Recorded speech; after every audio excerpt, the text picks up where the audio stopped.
Hello everyone, welcome back to my channel ticket to progress. तो आज से हम यहाँ गेट का सीरीज शुरू करने वाले हैं। तो आज इस पहले वीडियो में हम लोग बात करने वाले हैं गेट 2026 के बारे में। इस वीडियो में आपको हर एक चीज पता चल जाएगा, चाहे एग्जाम डेट से लेके एग्जाम पैटर्न से लेके एग्जाम फीस, कैसे ऑनलाइन रजिस्ट्रेशन करना है, हर एक चीज आपको पता चलेगा। तो वीडियो में बने रहिए एंड तक और चैनल को सब्सक्राइब कर दीजिए और अपने दोस्तों के बीच में भी शेयर कर सकते हैं। और अगर आपको ये वीडियो अच्छा लगा तो वीडियो को लाइक करिए और ये भी बताइए कि आप कौन सा पेपर में गेट लिखने वाले हैं। तो चलिए वीडियो को शुरू करते हैं। सबसे पहले आपको जाना है gate2026.iitg.ac.in। ये है गेट 2026 का ऑफिशियल वेबसाइट। हर साल गेट का जो एग्जाम होता है उसको IISc और जो टॉप 7 IITs है वो लोग कंडक्ट करते हैं। हर साल एक ऑर्गेनाइजिंग इंस्टीट्यूट है, वो इंस्टीट्यूट ऑर्गेनाइज करता है। वैसे ही इस साल गेट 2026 IIT गुवाहाटी कंडक्ट करने वाला है। GATE is an prestigious national level examination और इस एग्जामिनेशन में जो सब्जेक्ट्स होते हैं वो बेसिकली अंडर ग्रेजुएट लेवल के सब्जेक्ट्स होता है। Engineering, technology, science, commerce, arts, architecture and humanities में पेपर होता है। और ये जो गेट का पेपर होता है ये आप क्यों लिखेंगे, इसके थ्रू आपको क्या ही अपॉर्चुनिटी मिलेगा। तो अपॉर्चुनिटी में अगर बात किया जाए तो सबसे पहले आपको मास्टर्स और डॉक्टोरल प्रोग्राम्स में एडमिशन मिलता है गेट स्कोर के थ्रू। इसके अलावा डिफरेंट जो पब्लिक सेक्टर अंडरटेकिंग्स होता है, PSUs होता है, उनमें आपको जॉब्स भी मिल सकता है, like graduate engineering trainee, scientific officer और नॉर्मल ऑफिसर।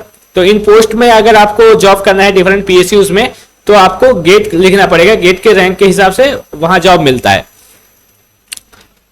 और इसके अलावा कुछ रिसर्च फेलोशिप्स हो गया और कुछ अदर स्कॉलरशिप्स होता है, जो भी आपको स्टाइपेंड वगैरह सब मिलता है गेट के रैंक के हिसाब से।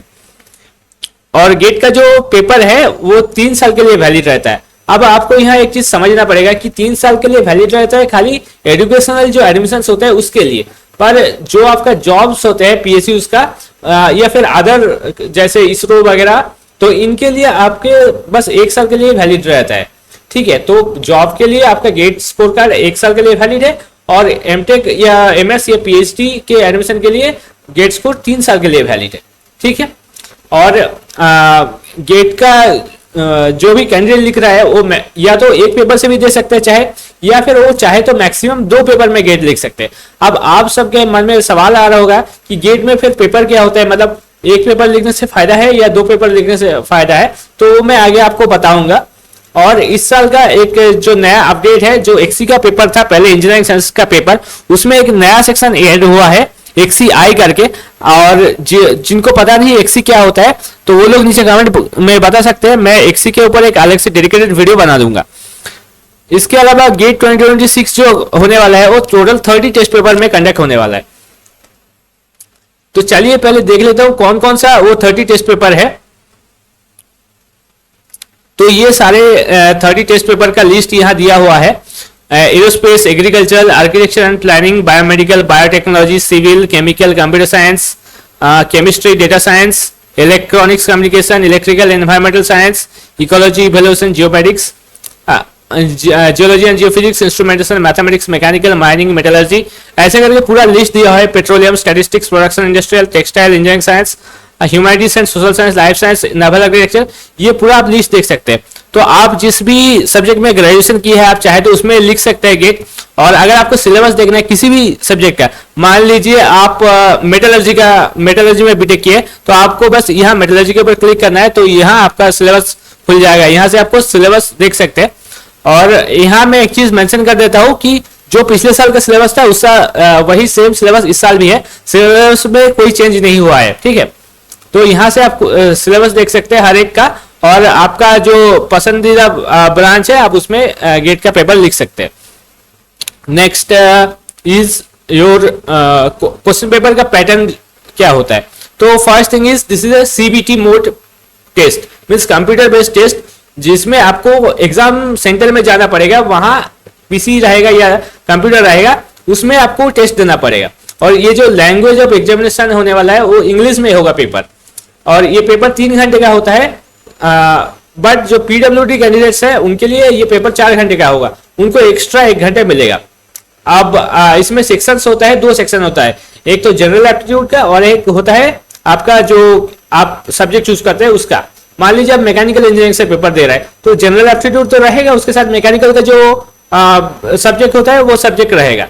ऐसे अगर आप मेट्रोलॉजिस्ट लिखते हैं तो जनरल एप्टीट्यूड कॉमन रहेगा, उसके साथ आपका मेट्रोलॉजी का जो कोर सब्जेक्ट होता है वो आ जाएगा। तो जनरल एप्टीट्यूड सब में कॉमन होता है, उसके साथ बस आपका अपना अपना जो पेपर वाइज सब्जेक्ट्स आ जाता है। उसके बाद अगर बात की जाए तो टाइप्स ऑफ क्वेश्चन, तो 3 तरह का क्वेश्चन आता है। First one is MCQ, that means multiple choice question, जिसमें 4 ऑप्शन दिया रहता है और खाली एक ही सही होता है।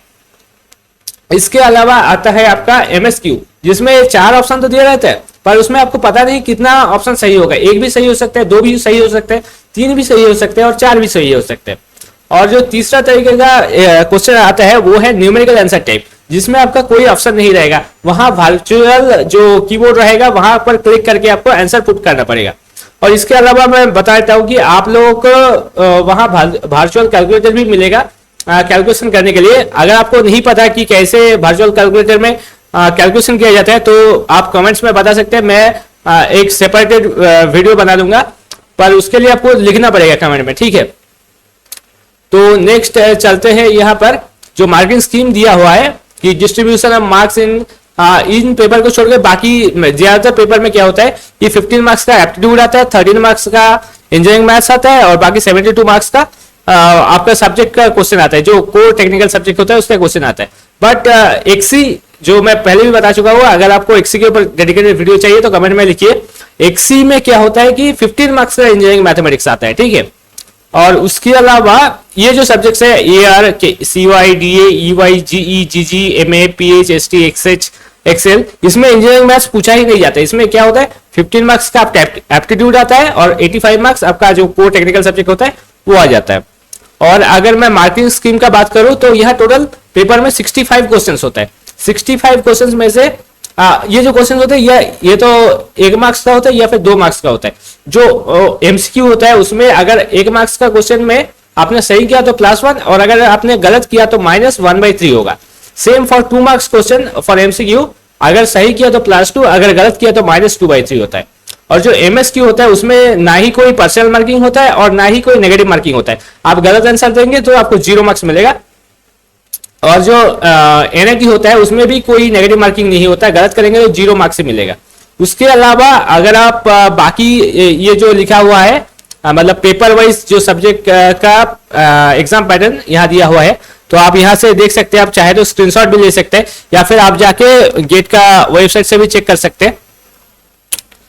इसके अलावा अगर मैं इंपॉर्टेंट डेट्स की बात करूं तो इंपॉर्टेंट डेट्स में क्या है कि जो गेट का ऑनलाइन एप्लीकेशन स्टार्ट होगा वो अगस्त 25 को स्टार्ट होगा। और अगर आप बिना लेट फी दिए एग्जाम देना चाहते तो आपको 25 सितंबर तक टाइम दिया जाएगा। उस टाइम पे आप करेंगे तो आपको कोई लेट फी देना नहीं पड़ेगा। अगर आप उसके बाद भी फॉर्म फिल करते हैं तो आप अक्टूबर 6 तक फॉर्म फिल कर सकते हैं, पर उस समय आपको एक्स्ट्रा लेट फी देना पड़ेगा। और अगर एग्जामिनेशन की बात किया जाए तो वो फरवरी 7, 8, 14 और 15 को होगा 2026 में। फोरनून और आफ्टरनून 2 शिफ्ट में पेपर होता है, तो टोटल यहाँ 4 दिन, टोटल 8 शिफ्ट में पेपर होता है। इसमें से किसी एक शिफ्ट में आपका पेपर होने वाला है। अब चलिए देखते हैं अपॉर्चुनिटीज के बारे में। तो पहले ही मैं बता चुका हूं कि मास्टर्स और डॉक्टरल प्रोग्राम में आपको एडमिशन लेना है तो आपको गेट लिखना पड़ेगा। उसके अलावा फाइनेंशियल असिस्टेंस भी मिलता है, तो ये भी आप देख सकते हैं। इसके अलावा जो रिक्रूटमेंट, यहाँ सारे पीएसयूज का लिस्ट दिया हुआ है जो गेट के थ्रू रिक्रूट करते हैं, जैसे एयरपोर्ट अथॉरिटीज हो गया, फिर BHEL, BSNL, CIL, CRIS, CVPPL, DVC, HAL, GAL, EIL, ECIL, IOCL, NCIL, NHAI, like ONGC, RINL, all the list are given. I am not taking all the names. You can just take a screenshot or you can read it. And talking about the eligibility criteria, so if you are in the 3rd year of your undergraduate degree or in the higher years or have already passed out, then you can write the paper. Okay. So these are the things, like these degrees are eligible. You can see all the BTech, BSc and these guys MBBS, MSc, all these guys can write the paper. Okay, so no need to worry. Just you should take care that whether you are in the third year or the higher years, or you have already passed out, then you are eligible. There is no need to worry. Then go to the application fee. So if you are female, SC, ST, PWD category, then if you pay in the regular period, then you have to pay 1000 rupees per paper. मतलब एक paper का आपको 1000 rupees देना पड़ेगा. अगर 2 paper लिखते हैं तो आपको 2000 देना पड़ेगा. ठीक है, जैसे कि फॉर एग्जांपल मान लीजिए आपने कंप्यूटर साइंस से लिखा तो आपको 1000 रुपया देना पड़ेगा. पर अगर आपने कंप्यूटर साइंस के साथ data science and artificial intelligence का भी पेपर लिख दिया तो आपको 2000 देना पड़ेगा. ये female, SC, ST, PWD candidate के लिए कब है? जब रेगुलर पीरियड में वो पैसा पे करेगा. ठीक है, और जो उनके अलावा जितने भी लोग हैं उन सबको 2000 रुपया पर पेपर देना पड़ेगा अगर वो रेगुलर पीरियड में एप्लीकेशन फॉर्म भरते हैं. फॉर एग्जांपल वो लोग कौन है? मान लीजिए जो जनरल, EWS, OBC मेल जो कैंडिडेट्स है उन सबको 2000 रुपया देना पड़ेगा. फॉर एग्जांपल वो लोग खाली मैकेनिकल का पेपर भरता है तो उनको 2000 रुपया देना पड़ेगा. पर अगर वो मैकेनिकल के साथ XC मतलब इंजीनियरिंग साइंस का भी फॉर्म भरते हैं तो उनको 4000 रुपया पे करना पड़ेगा. ठीक है, और उसके कॉरेस्पॉन्डिंग आपको एक्सटेंडेड पीरियड का फी भी लिखा हुआ है. यहाँ 1000 से आपका सीधा 1500 रुपया हो जाएगा और यहाँ 2000 से सीधा 2500 रुपया हो जाएगा फी. तो I will suggest you to fill the application fee within the regular period so that you don't need to waste your money. Okay, then next go to exam cities. These are not updated till now, so as soon as it gets updated I will inform you through this channel, so stay tuned in this channel and do subscribe it. और बाकी required documents, photograph ये सब अभी तक नहीं आया. तो आज के वीडियो के लिए इतना ही. तो कमेंट में जरूर बताइए आप कौन सा पेपर से गेट लिख रहा है, and I hope you get it helpful. So thank you for watching. See you soon. Bye bye.